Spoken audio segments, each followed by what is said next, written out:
What if all the things you thought you knew about psychedelics were wrong? For decades, we've been told that psychedelics are dangerous, addictive, even mind-destroying.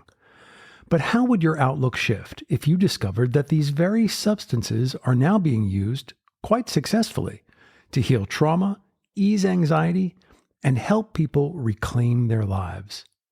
Today, we're diving into a powerful conversation with Jill Sitnick, an advocate and educator who used psychedelic-assisted psychotherapy to heal her own PTSD. We'll break down the myths, explore the science, and hear Jill's incredible story of transformation. This is not about having fun or escaping reality. This is about deep, intentional healing. If you're ready to challenge your assumptions and learn something new, you're in for a fascinating ride. So let's get on the road. Welcome to the Authenticity Road podcast. We started this podcast to share our stories and hear from others about their adventures in men's work. Join us on the journey to our fully authentic selves, emotional healing, and the meaning of modern masculinity. Here on Authenticity Road. Hello, and welcome to the Authenticity Road podcast. I am Ator, and this week on the podcast, we are absolutely delighted to have with us Jill Sitnick, author, journey educator, and advocate. This week's episode is significantly different than most of our episodes, and not just because we have a female identified guest, which is rare. I think Jill is our third female guest in all of the episodes we've done. But also because we are going to be talking about psychedelics, which is something that we have only touched on in the past and that I know a lot of folks are very interested in and about which I know absolutely nothing. So this is going to be a real learning experience for me. Jill is a healed survivor of childhood trauma-induced PTSD with psychedelic-assisted psychotherapy. She is a credible voice who can explain how the therapy works in order to combat the stigma surrounding psychedelics. She has over 25 years of award-winning educational technology experience, including careers at Microsoft and Amazon. And Jill is known for being an expert at simplifying complicated subjects, much like psychedelic-assisted psychotherapy. So Jill, thank you so much for being here today. I am delighted to have you. Is there anything that I've left out of that intro that you would like for people to know before we get started? Oh my gosh, Tor, no, that was beautiful. Thank you so much. And I'm thrilled to be here. I'm thrilled to be number 3. That's awesome. Yeah. And if I met you first, you would have been number 1, but nicely done, sir. But nicely. I didn't. So, yeah. Leave it to a gay guy to know how to talk to women, right? So let's just jump right into this. As I said, I am an absolutely confessed novice at this. I know nothing about psychedelics. I have had guests in the past who have touched on it, people who have had these journeys, who have used this kind of therapy, but it's never really been a deep dive. And so you're really going to be our intro into that. So I think the first question I have is, what misconceptions do I probably have about what is involved with psychedelic-assisted psychotherapy? So I think that's a fantastic question, because when I tell people that I advocate for psychedelic-assisted psychotherapy, after the initial shock, I'll then get a wink of, well, that must have been fun. And so the first misconception is that this was a recreational experience that was a lot of fun. And it was not. It was a trauma healing, going into the past and healing some deep trauma wounds. And I will also say, I think can I just throw in a second misconception that kind of comes right on the heels of that? Throw in as many misconceptions as you possibly can. So I am Generation X, child of the 80s. And so I grew up with the eggs in the frying pan, just say no to drugs. And so the very common misconception is that psychedelics in general will destroy your brain. I had that misconception. When this therapy landed in my lap, to be candid, my first response was, there's no way I can risk my brain. And I needed to go look at the clinical research and start to understand what these compounds are. And just like any other drug or substance, the dosage is important. So the misconception of psychedelics are just awful because I heard so-and-so did so-and-so on so-and-so. I want you to think about all of the stories we've heard of people who have drank too much, all of the stories we've heard of people who have taken too many of XYZ drug.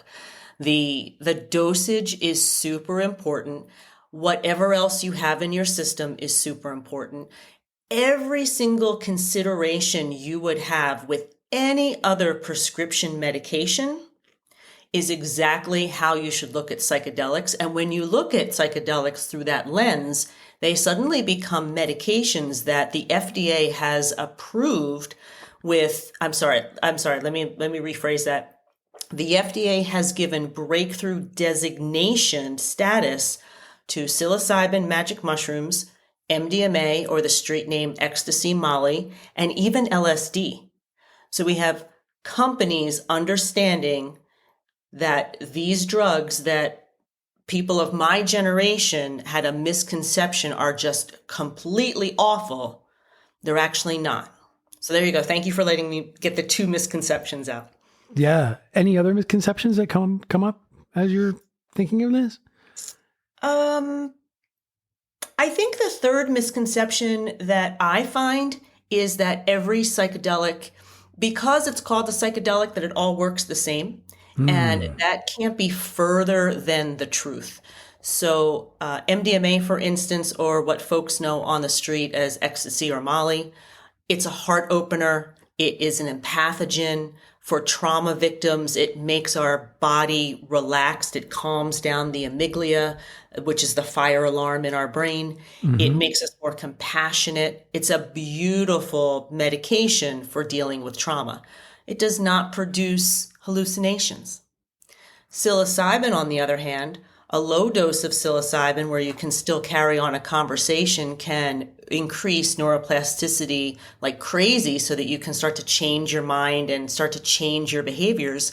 But a high dose of psilocybin, like Johns Hopkins has done research on, can actually make people stop smoking. It can ease end of life anxiety.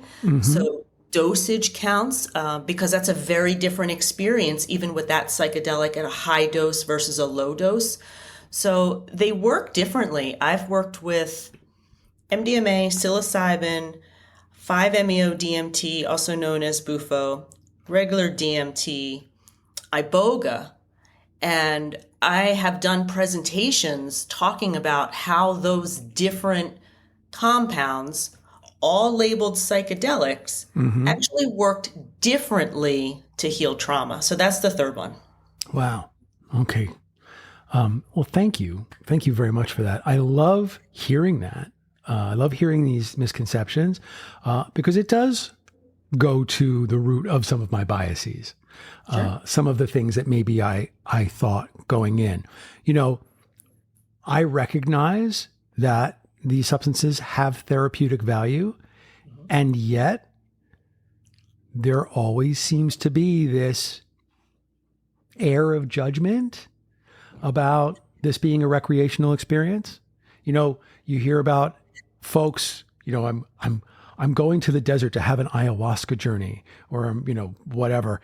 And it's enrobed in this sort of mythical hippie, Woo-woo-y. right? Yeah, exactly. And what we're talking about here, what you and I are talking about today, is different. It's a medical procedure. It's a medical procedure. This is a therapeutic medical procedure. This is not, I found a shaman in Peru who is going to lead me on an ayahuasca journey. I couldn't have said it better myself. And I don't want to discount people who've had beautiful shamanic experiences that are very healing. Right. What I'm talking about is the other side, very therapeutic. Absolutely. Yeah. One of the things I left out of the intro was your personal experience with this and why you are such an advocate, because it was so effective for you. And I also didn't mention that you have a book, even Rescuing Jill, about We can talk about that at some point. Don't worry about that. about your journey. And I'm wondering if you are able to share with the audience, if you feel comfortable sharing with the audience some of your journey and some of how this brought you to be an advocate for this. Oh, yeah. Well, so let's tie that in a little bit. The inherent bias we have about in the West, kind of running down to Peru and having a shamanic experience, and that's a little too woo-woo. I was exactly in that camp. So one of the reasons why I do this advocacy work now is that corporate Jill, Microsoft Jill at the time, would not listen in any way, shape, or form to the stereotypical hippie of someone with rainbow hair and lots of piercings and lots of I'm just giving the stereotype. Nobody get upset. Right. Hold your cards and letters. Yeah, hold the cards and letters. I'm just telling you what Jill would not have paid attention to. Right. But corporate Jill would absolutely pay attention to another corporate Jill. And there were no corporate Jill. How many times can I say corporate Jill? There were no corporate Jill voices that I could find. The only voices I could find were on Reddit, and you never know who you're talking to on Reddit.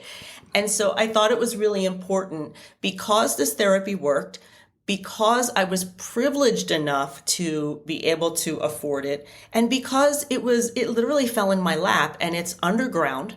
And the FDA is in the process of approving it, that I just thought it was really important to share the reality of what the therapy is, because it's not turnkey.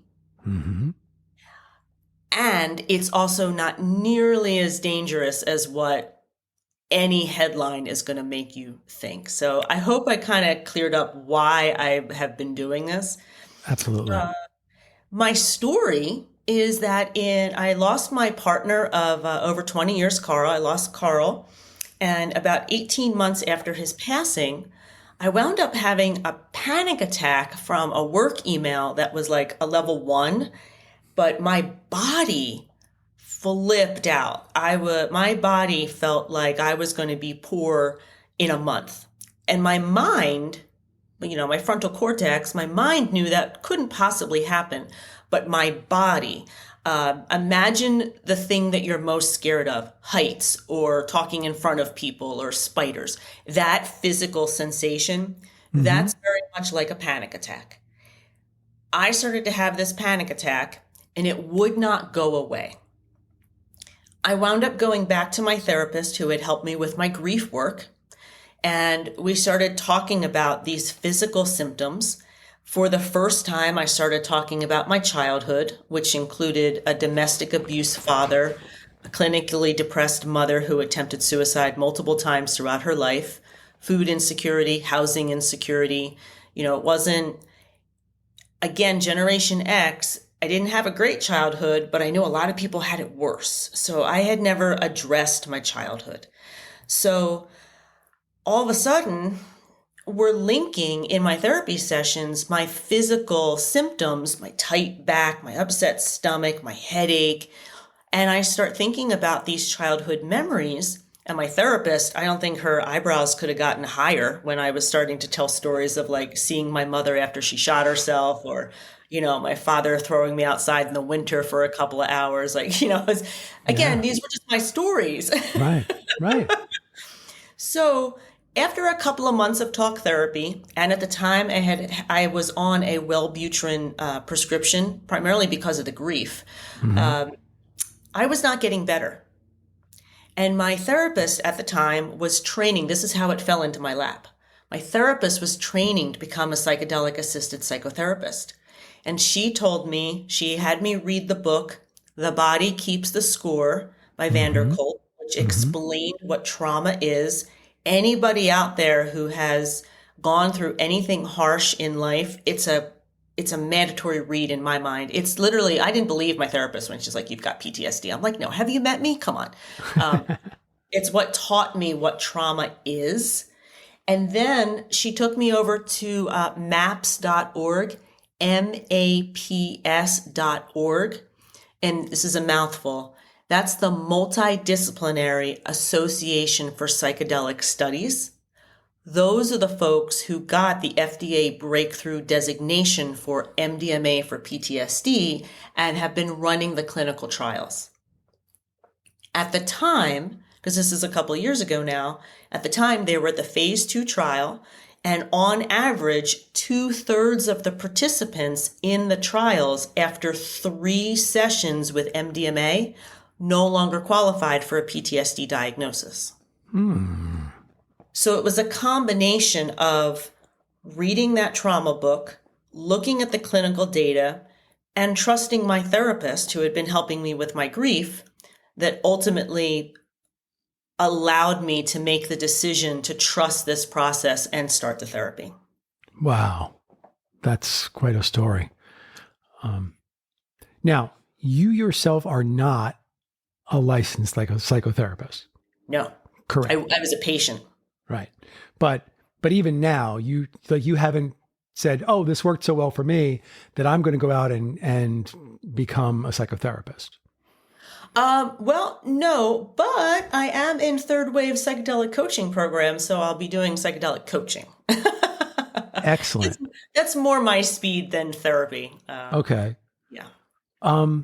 So, all right. Oh my God, there's so much here to unpack. So many questions. I know. I'm so sorry.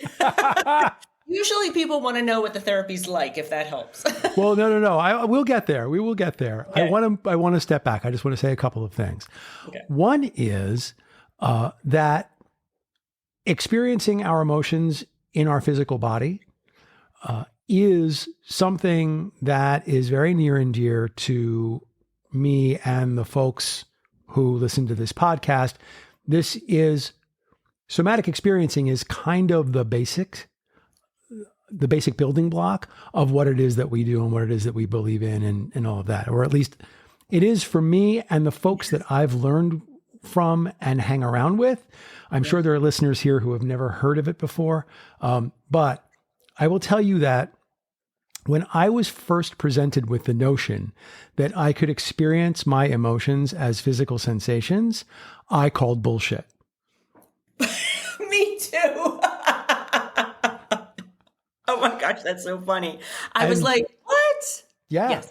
And so, the first time that someone said to me, what are you feeling and where do you feel it? Where do you feel it? Right? I thought they were just out of their minds. And it wasn't until I started doing it and saying, okay, what am I feeling? All right, well, I guess I'm feeling angry. Where do you feel that? Well, I don't know. I guess I feel it in my shoulders, I love it. Right. Yes. And like begrudgingly getting there until now, now it's so second nature, as I'm sure it is for you. Like, yes. I feel something in my upper arms and I'm like, oh, that's, whatever. Right. Yeah. Or for you, you just point it to your throat. Right. So you feel it in your throat and you can fill in the blanks as to what that emotion is. So yes. And The Body Keeps the Score is a very important book to everybody who's involved in this kind of work. And so I'm delighted, thrilled that you brought it up because it is fundamental to the work that we do. So that was part A of what I wanted to unpack there. Part B of what I want to unpack from what you just said is talk to me about the coaching. I have never heard of a psychedelic-assisted coach before. Yeah. So that's brand new to me. Tell me about that. I will tell you, it was brand new to me too. I had I've always wanted, years ago, I went through an executive coaching program and loved it. And then honestly, my partner passed. I joined Microsoft. I didn't have time to actually get my certification. And I've been in instructional technology for, oh my gosh, way too many years at this point.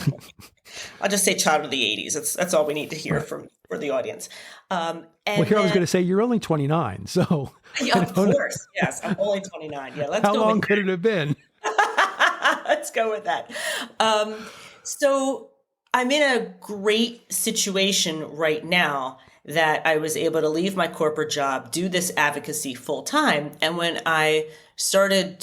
people started reaching out to me because of my story, I found my renewed interest in coaching. So I joined IPEC's coaching program, which is a really solid foundational program. And then I happened to come across Third Wave's psychedelic coaching program.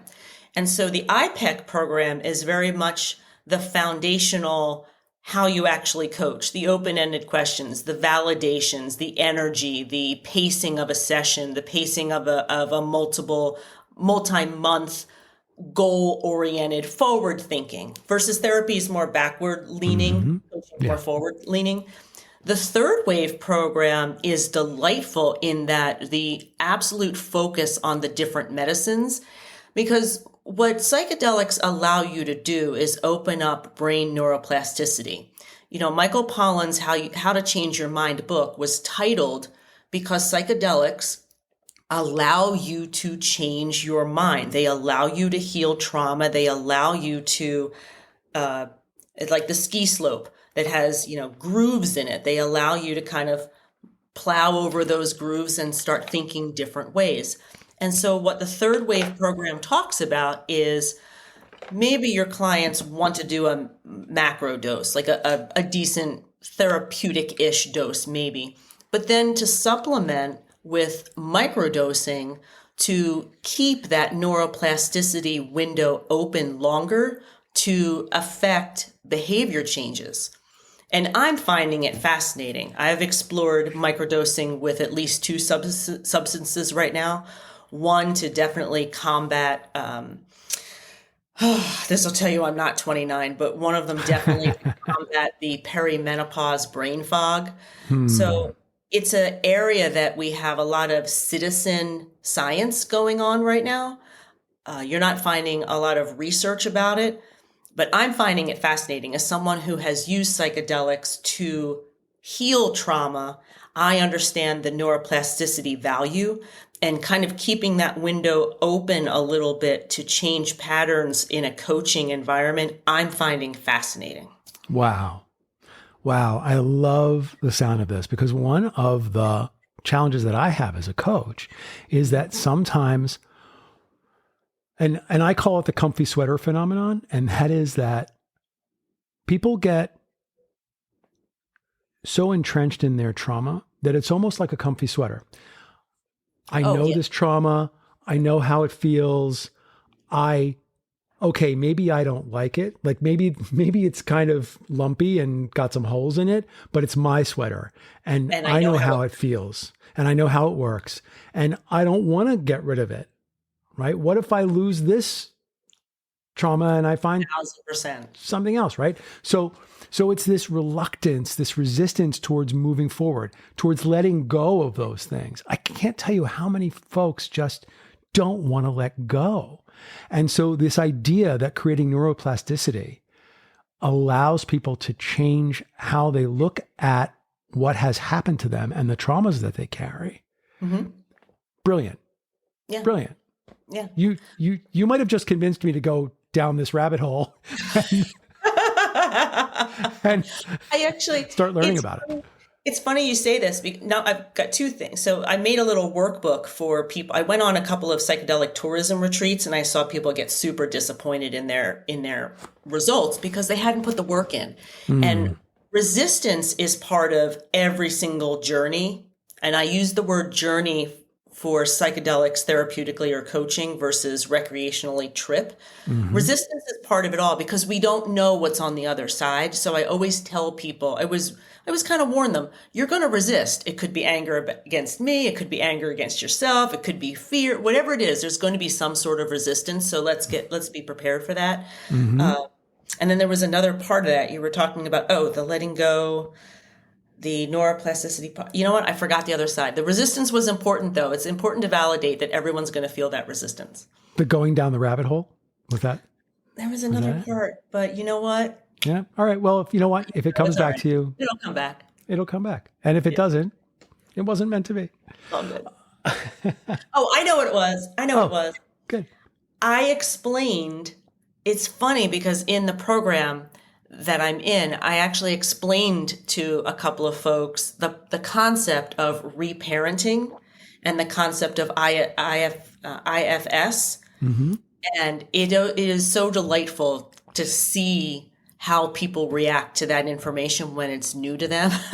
Because when you add the neuroplasticity component of psychedelics to a reparenting strategy or an IFS strategy, you can move pretty quickly through some challenging things. Wow. Yeah. IFS is another one of those things where when I first encountered it, I'm like, yeah, I don't think so. And then it was because of the podcast that I invited an IFS practitioner onto the show, and he took me into a session, and we actually did the session live on the show. And I was sold from there on out. I'm like, you're hired. Yep. And then I saw him for years. Yep. It's a beautiful, I'm dealing with a part right now that's a little cranky, It's a great way to use your imagination to help you heal your stuff. It's fantastic. Yeah. There was a documentary a few years back, well, maybe 5 years ago now, called like The Miraculous Mushroom or something, or The Amazing Mushroom. Do you remember By this? Stamets? The Stamets one where he talked about his stuttering? Don't remember. I remember the thing that moved me most deeply about this particular documentary was that it was helping people with end of life issues how folks came back from these journeys, these assisted journeys, without any fears about dying. They went into these things just so afraid of what it was going to be like to die, and came back saying, I'm not afraid to die anymore. Right. Right. The miraculous mushroom. Now this is going to bother me.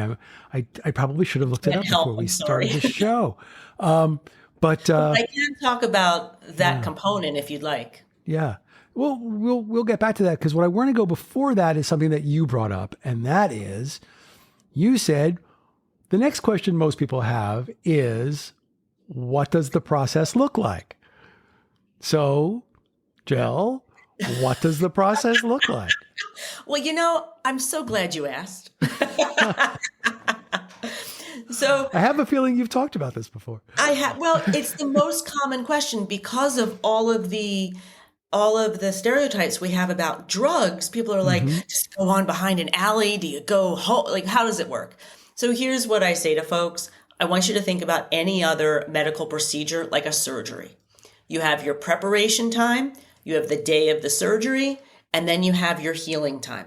Think of it as 40, 20, 40. I'm an English major. I keep it nice and simple. 40% of the time, and by the way, this cycle that I'm talking about, I did this 3 times over the course of a year. So 40% of the time is preparing, talking to your therapist and guide. The standard process, according to the MAPS trials, is a male and a female with a patient. So there's 3 people in the room. So you need to get to know who these people are. I obviously knew my therapist. I needed to get to know my guide. I needed to know why I was going into the medicine session. For me, it was all about fear.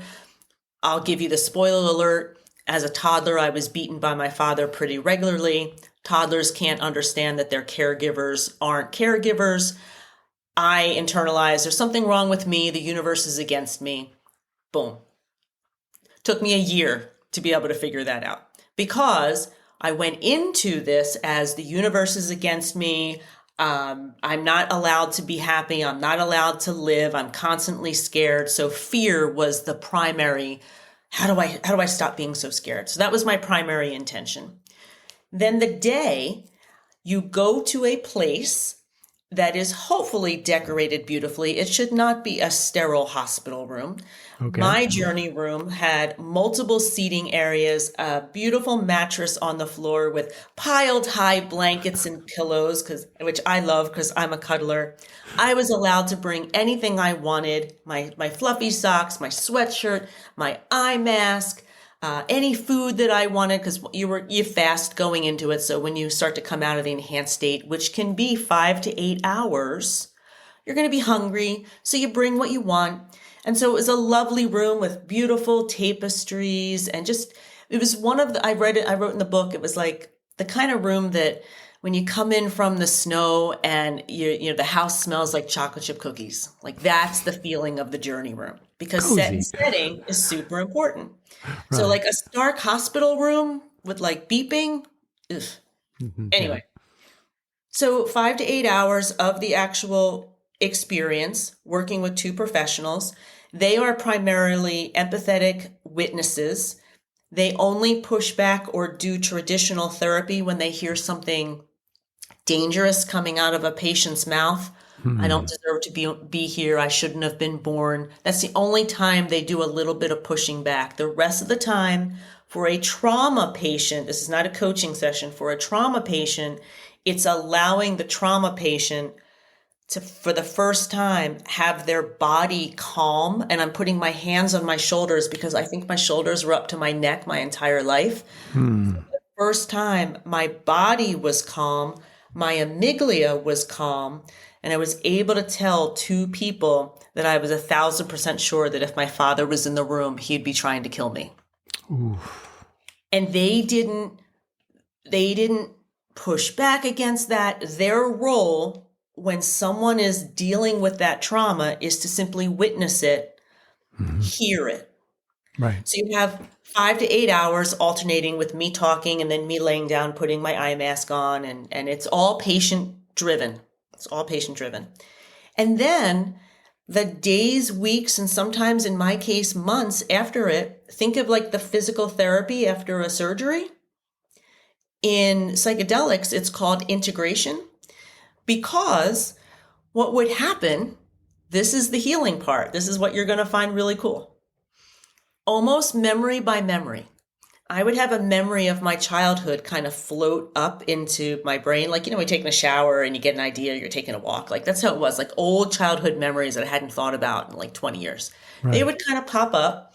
And instead of seeing the memory of my father beating me when I was 3 and throwing me around the room and my head bleeding and instead of seeing that in the traditional way where I would get scared, Right. I finally saw it for what it was. A 6'2", 230-pound, pathetic man beating up a little girl. And that's the healing, the shift in that memory, the shift in that emotion. And so almost memory by memory by memory, that's how the process happens. It's absolutely really zippy. It's like pop rocky-ish. It's super, super fast right after the journey. And then or like a fire, like it's super roaring in the very beginning and then it kind of dies out. Right. And you know that you're ready for a next one when you kind of stop having those memories come up to reshape, but you still have the PTSD fear symptoms. That's when you know that you need another one. And so that's how we knew after the third one, I didn't need another MDMA session with my doctors because I didn't have that crushing fear anymore. I technically did not qualify for a PTSD diagnosis after the third one.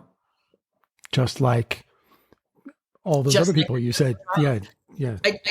I don't want to misrepresent. I still had 19 years of trauma to deal with. I still maintained my therapy relationship. I have loved working with medicines to heal traumas, but I was no longer suicidal. I knew there was a future. I knew the universe wasn't out to get me.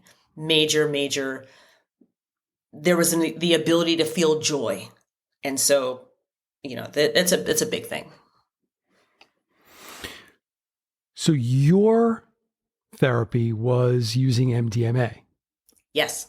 Why that instead of psilocybin or LSD or any of the other ones you mentioned earlier? So why did they say, well, the right one for Jill is MDMA?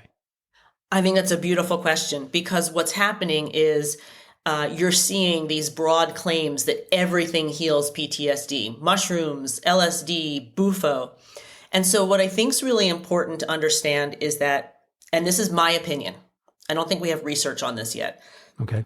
Is that if you're someone who has had a solid upbringing and then you go through something traumatic, I personally think that a mushroom journey, a 5-MeO bufo journey, and potentially an LSD. I haven't worked with LSD yet, so I can't really speak to it. But from what I hear, I think if you've got like an isolated incident or two, a high dose or a dose of a certain psychedelic can do amazing things.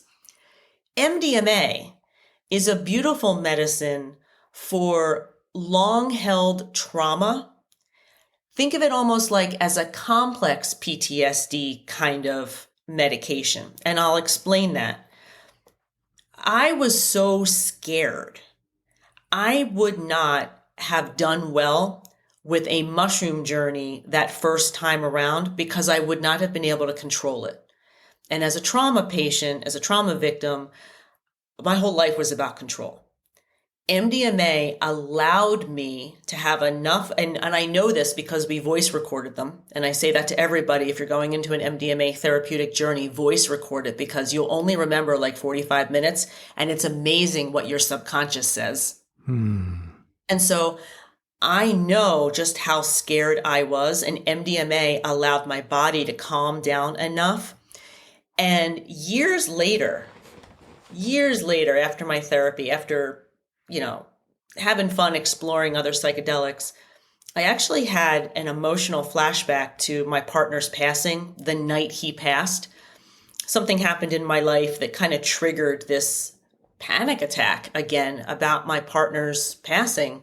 And of all the medications that I had then been familiar with, I asked a friend of mine to come and sit with me for an MDMA session because I knew I needed my nervous system to be regulated. I needed the fear to be calmed down because I knew that my fear was completely irrational compared to what was actually happening.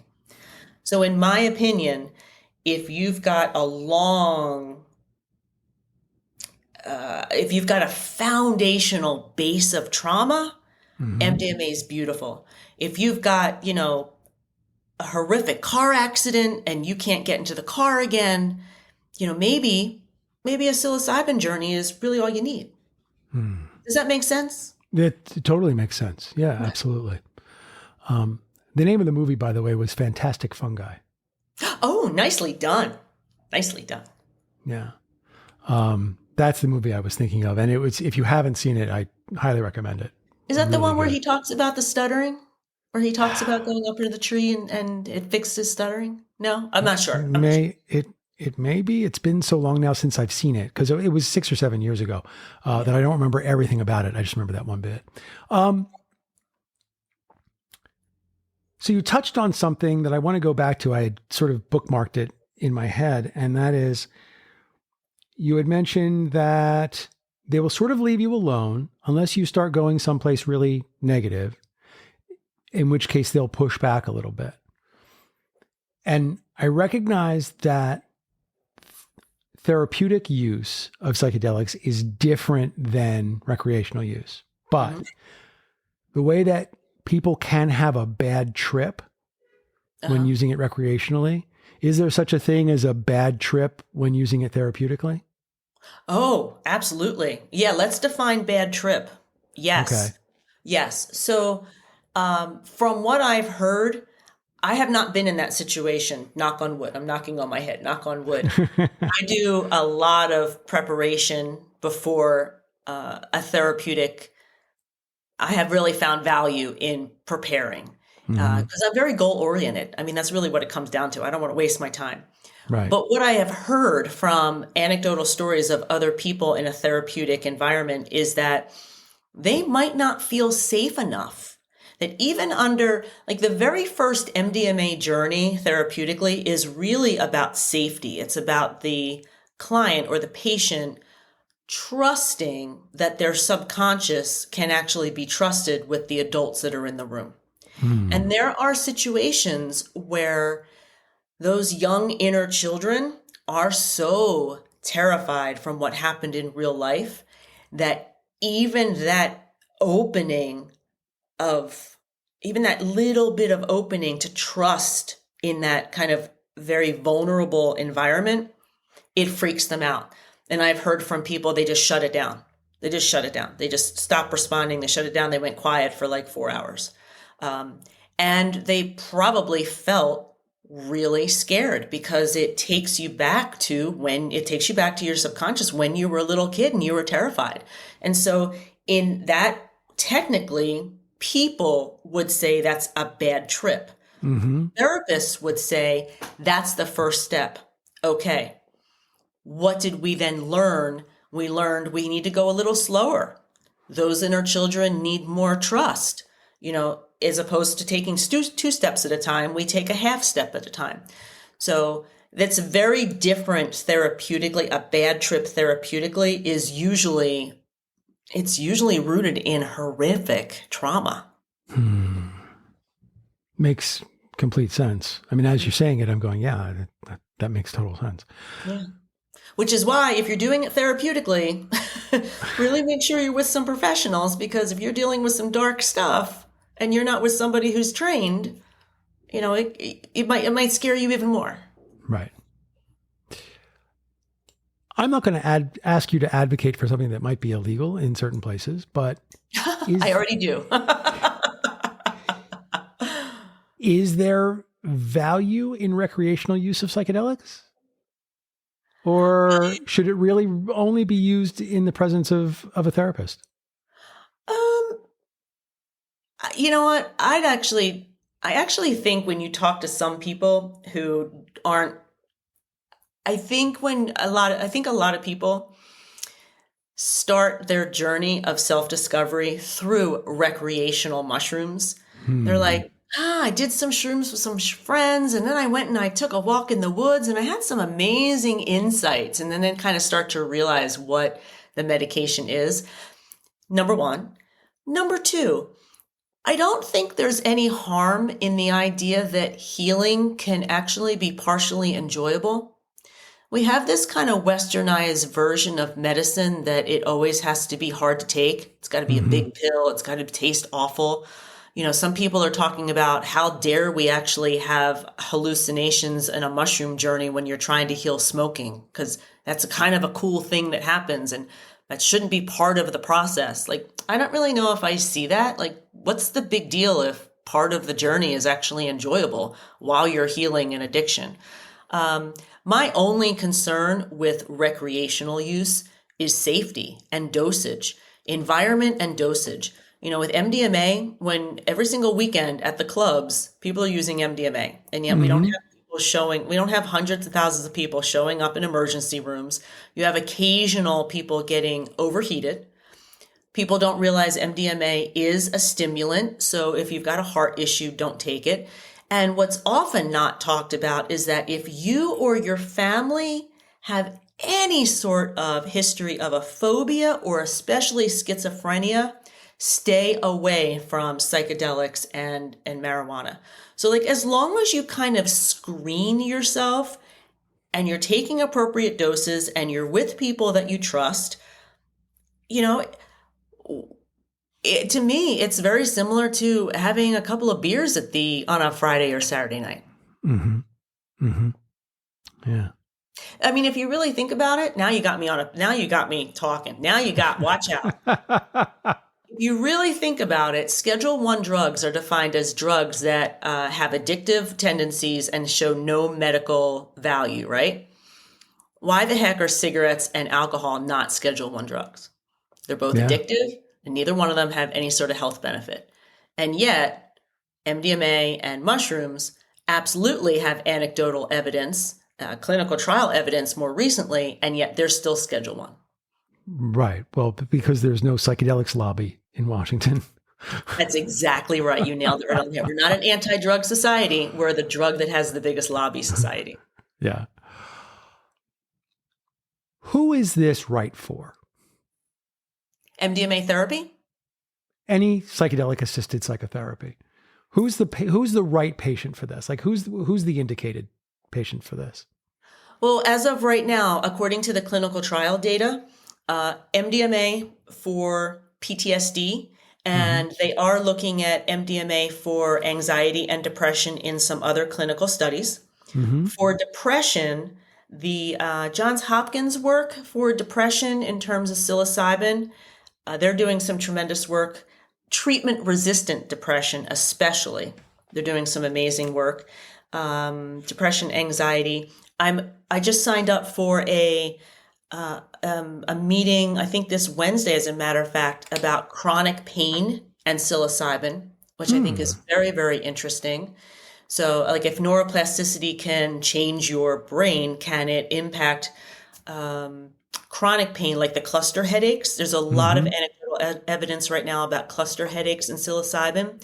So, what I say to folks is you need to know what, in my opinion, you need to know what your diagnosis is, because your diagnosis and your history, because that's going to determine what psychedelic medicine you might choose, is really the way that I put it. It's all situational. The same way you would go to a doctor and there's like 5 different blood pressure medications. I don't know if there are, folks. I don't have a blood pressure. Right, yeah, right. Like, well, you know what? Perimenopause. Same way I go to the doctor and there's 5 different ways that I can take estrogen. My doctor has to figure out my symptoms, what I'm doing, and what's best for me. And you follow the same procedure when you're talking about psychedelic medicines for mental health. Who shouldn't? Anybody who has any history of schizophrenia in their family and themselves. And you might sit there and go, well, I'm in my 40s and I don't have any schizophrenia, but like my Uncle Frank did. Then stay away, because you can have it can literally happen that quickly with a psychedelic, or even with marijuana. If you've got a history of schizophrenia in your family, stay away. The current research right now doesn't really show any folks with phobias or with personality disorders. And so kind of the recommendation right now is they don't really know how psychedelics work with those disorders. So they're kind of dissuading that. That would be something I would really be cautious about. Some psychedelics, you might have a heart issue with MDMA since it's a stimulant. You also have to be super, super careful. There's a beautiful document from one of the Oregon, oh my gosh, I'm totally blanking out on their name, but you can Google it. You have to be careful about what prescription medication that you're on. So if you're already on an SSRI medication, you cannot take certain psychedelics because you're just going to blow out your serotonin. You just have to be super, super careful. So always be careful of what you're already on. See if there's any drug interactions. And so, for instance, that's a great example. I had to go off of Wellbutrin before I started my MDMA treatment. So any sort of schizophrenia, any sort of phobias, any sort of personality disorders, and if you're already on prescription medication, see if there are any drug interactions, I think, and then any sort of physicality issues. Correct me if I'm wrong, but psychedelic is not synonymous with hallucinogenic, correct? Right. Now, well, there is a name. Yeah, I don't actually know what it stands for. I think you're right, though. Okay. Because earlier you said, well, LSD is hallucinogenic, but MDMA is not, right? So what's the significance about choosing something with hallucinogenic properties versus choosing something that doesn't have hallucinogenic properties? Is there something significant about hallucinations from a therapeutic perspective? Well, let me get super personal answering that question, because I don't know of a clinical way to answer that question, but I can tell you a personal story. Okay, great. I love personal stories. So, after my second journey, so my first journey was in September, my second journey was in December. Around March, I had this horrible nightmare where I, as a little child of 5 years old, I was stuck in the childhood home where my father had beaten us and my mother had attempted suicide multiple times. Where the door was in real life, there was just a wall. I had this weird, weird nightmare. And no exaggeration, my therapist and I, trying to do some reparenting techniques, we tried to get that little girl out of the house. By May, we still couldn't get her out of the house. Now I'm shortening the story. At that point, we scheduled my third journey for the end of May. And my therapist and guide said, Jill, there's obviously a big trauma point here. Like, we all knew that, right? And they basically said, we're still going to use MDMA because there's clearly a lot of fear, but we need your permission. Would you consider doing what's called a hippie flip and combining a bit of psilocybin into the journey if we can't find the door to that house. And I was like, okay, I had never done magic mushrooms before, but I asked all the questions. Am I going to throw up? Am I going to get sick? What's it going to be like? I asked all the questions, and they assured me that they had done this before. My guide had done this before, and everything was going to be fine. And lo and behold, that's what happened. About 2.5 hours into the journey with MDMA, a full therapeutic dose of MDMA, like the most you can do therapeutically. Right. My inner children were stuck in that house. There was no door. And at that point, I was given what I now know to be a very low dose of psilocybin, probably a gram or less. And in combination, what that did was I put my head mask on and I started to see the beautiful graphics. And then the house, do you know like how like a blooming onion looks, how like the onion is kind of like separated? Yeah. My childhood home turned black and started to turn itself inside out. I was standing on like my little 5-year-old self was standing on one of the kitchen tiles, and the house just kind of bloomed open around me. And I was just looking out into the beautiful sky with all of the stars. And then immediately I found myself in a beautiful garden, just sitting on a chair. Birds were singing, there was grass, there was sunshine. It was like the complete opposite. That experience with that magic mushroom, that hallucination, that imagination, that got me out of that house. And Wow. Thank goodness we had the voice recorder going, because I came out of that, because it was such a small dose, I came out of that, but I was still in the MDMA effects, and I explained it all to my doctors. And then I didn't remember it.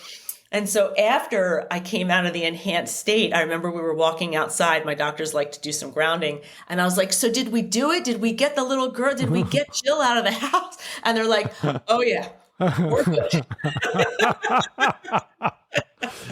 Jill's So I way guess out of the house. to your question, I think sometimes there is value to that, to each particular medicine and what it can bring.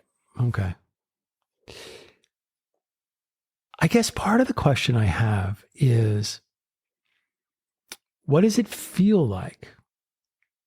What does this therapy feel like? On MDMA, for example. Yeah. MDMA, you'll be surprised. One of the reasons why it's a party drug is that you don't really feel high. You actually don't necessarily feel that you're on anything. You just feel really open and relaxed, and you love everybody, and you trust, and you're just empathetic, and it's like the hug drug kind of thing. And that's why it's super popular at clubs. It's also a bit of speed. There's methamphetamine in there too, so it keeps you going. It's definitely a stimulant. You have to make sure you stay hydrated. Therapeutically, you know, other than sometimes having to get up to run to the restroom and being a tiny bit wobbly, I didn't even know that I was on something. And listening to the recordings, no slurring of words.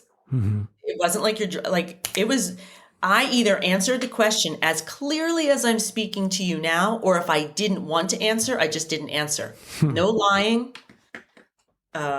It's a really fascinating, and I've worked with people in a coaching capacity with MDMA, and they've come back at me. They've been in the middle of a journey, and they're like, and they've done amazing work already, but they're like, you know, I don't even feel high. And I'm like, it's okay.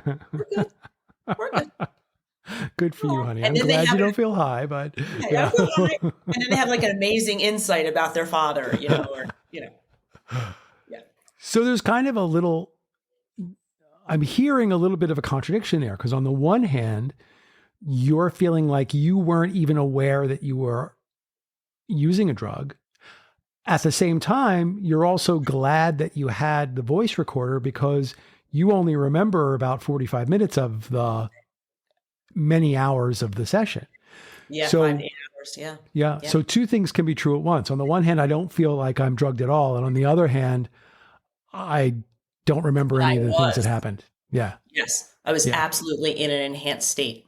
Yeah. Yeah. You have used the term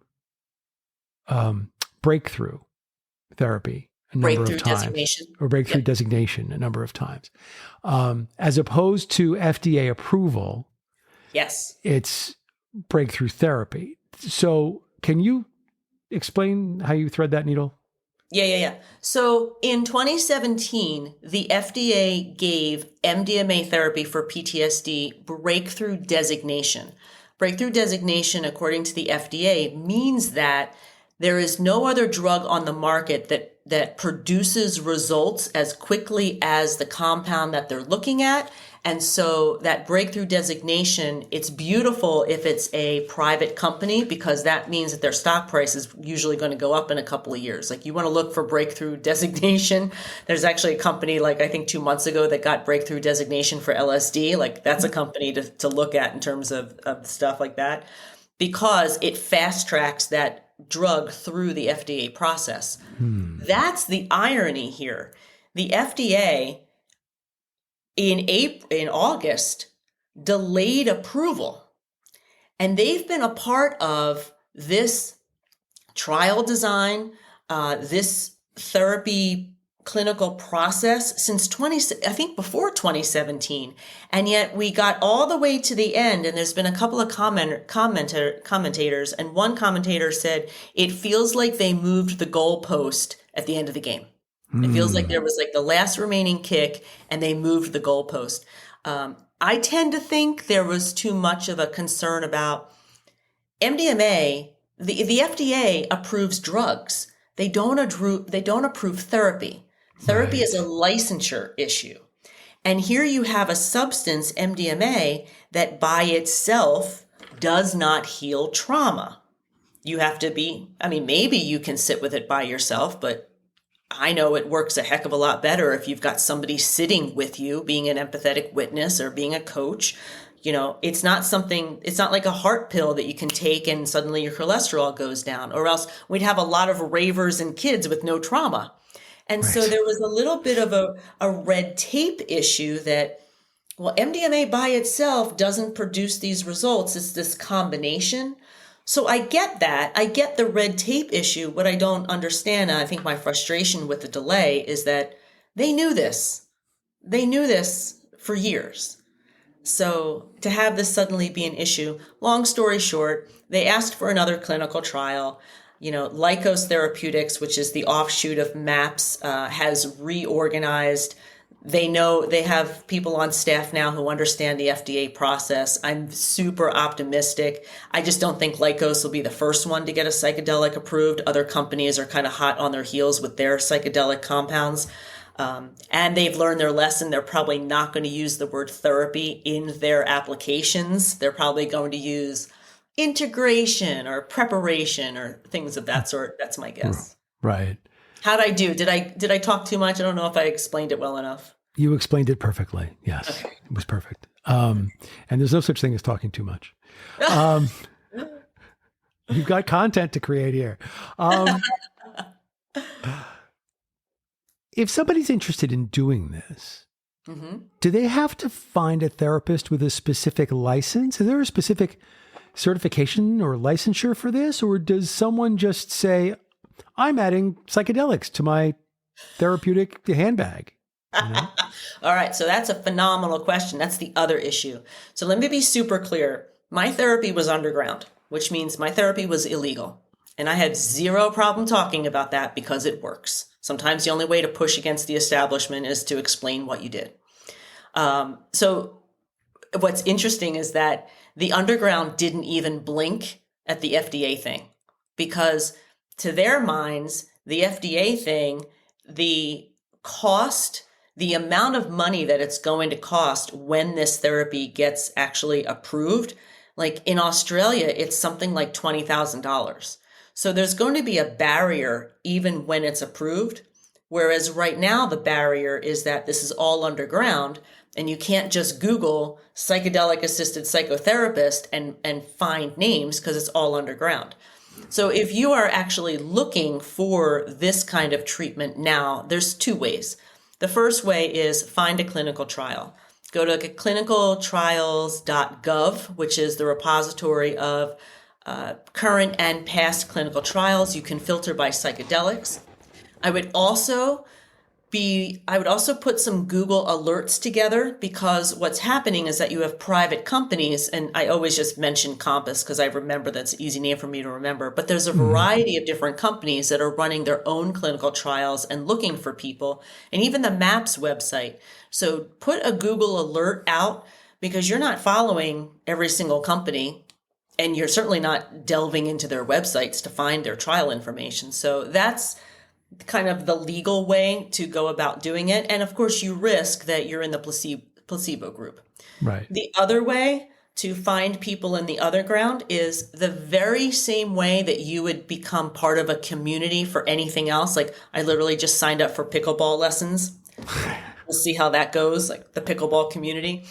The same way that you would join any other community is the way you start joining local psychedelic communities. Start doing some Googling and getting on some mailing lists. You need to start making some connections. This is not something to do if you are in crisis and you need help now. If you need help now, go the traditional route, get to a doctor, get an antidepressant, get into some talk therapy. But if you're stable and you're starting to pursue this, join some communities, start learning about what these medications are, what they do, what you need, and then start networking to find people that you think can help you, and then vet them the exact same way you would vet a doctor. How long have you been doing this? What's your expertise? No shade to the people who are new to this, but you don't want the kid who 6 months ago did 2 mushroom trips and thinks he can save the world. Right. So, vet. The same process you would use to work with a doctor is what you have to do here. And yes, is it a barrier to entry? Absolutely. Just be aware that once it becomes legalized, the barrier to entry will also be money. As it always is. Yeah. In healthcare. So we have 2 questions here that we ask every guest on the show. Okay. And since it is your turn in the hot seat, it's your turn to answer the questions. Question number 1 is, because this is the Authenticity Road podcast, what does the word authenticity mean to you? Oh my gosh. It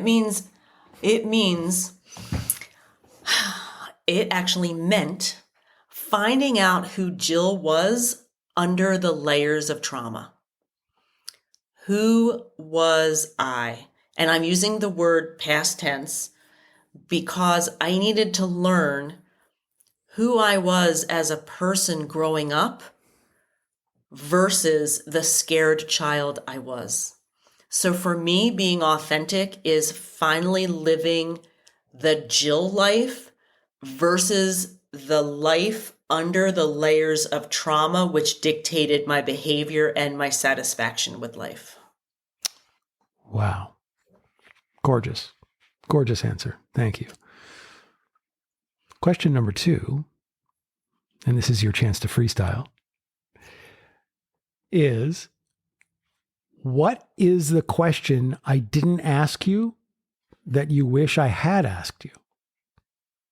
Oh my gosh. I ask this question oh my gosh, in business, it was always my last question. What question didn't I ask? What haven't I been told? No, you know what? You did a really great job. I got to be honest with you. We talked about what people can get information. I guess the only other thing, let me freestyle. If you want to hear more about my story, if you're a child abuse victim and you're like, Jill, I don't know, Jill, check out my YouTube channel. All that content is free. And I go through the therapy. I go through my experience. The book, if you are a child abuse survivor, you'll get the book. If you're someone who had a great childhood, you're going to find the book very repetitive because healing goes on and on and on. It's very repetitive. And I guess the last thing, we already did minorly touch on it, but just be aware that psychedelic-assisted psychotherapy / coaching, it is not turnkey. You don't take MDMA and 5 hours later feel better. You take MDMA and a day after you start to process, and that first week you get more insights. And then even 2 or 3 weeks later, something comes up and you suddenly start to shift. It's a process, and we tend to forget that. Even people who do medicine, we kind of get a little bit like, whoa, I want this to happen faster. It's a process. So I think that's important for people to understand too. Yeah. I mean, we talk about that all the time in coaching and in our retreats and things like that, that integration comes later. You know, we even tell people, don't talk about this out loud to anybody for a week. That's sit beautiful. With this. Yeah. Just sit with this. Let this belong to you before you start sharing it with people. Because people who haven't had the experience are going to start trying to poke holes in it, or say you didn't experience what you think you experienced, or whatever. 1,000%. Let it really become part of you, and then go on your integration journey, and then let people talk about it. Talk about it with people. Yeah. Yeah. Let it marinate. Yeah. Let it marinate. Yeah. Anything else that people need to know? I think we pretty much covered it. You had some really fantastic, insightful questions. I think we covered it. So thank you very much. I appreciate it. Awesome. So I want to, though, connect people with you. So they can go to thejourneysage.com. So that's 3 words, all as one, thejourneysage.com. The book is Rescuing Jill, and that is available through your website or on Amazon, correct? And I presume any other place where fine books are sold. No, I've been pretty lazy. I self-published on Amazon, so maybe there is an audiobook if people are into audiobooks. You get to listen to my voice. So you read the audiobook yourself? I love that. I do. I love that.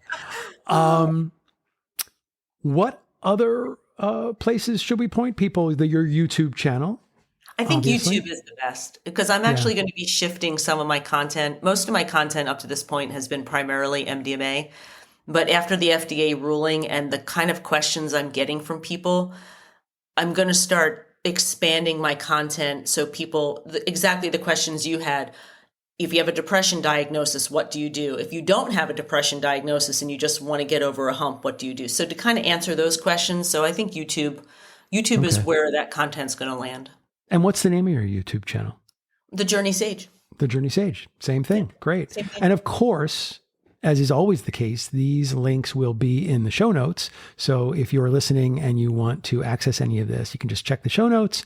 If you don't have a pen handy and didn't jot down thejourneysage.com, then you'll find it there. So I can tell by the clock on the wall that our time together is coming to a close. And I just want to say, Jill, that this has been, first of all, absolutely fascinating. Second of all, I just think you are a boatload of fun. I think we should just go grab a drink and hang out. This was delightful. But also, I just want to express my appreciation for you being here. I appreciate you taking time out of your busy schedule to sit with us and talk to us. So thank you so much for being here. Oh my goodness, this was delightful. No, thank you for having me. Thank you for letting me be number 3. It's awesome. Yeah, you'll always be my number 3. I'll always. My gosh, I had a nickel every time I heard that. We'll always have Paris. There you go. So with that being said, it is time to throw the bags back into the jalopy and head back out onto the Authenticity Road. So on behalf of the show, I am Ator, and until we meet again, please be authentic. Goodbye, everyone. If you enjoyed this episode, be sure to subscribe so you're notified when a new episode is posted. Thanks so much for listening. We hope what you've heard will help you on the road to your personal authenticity. Visit us at www.authenticityroad.online.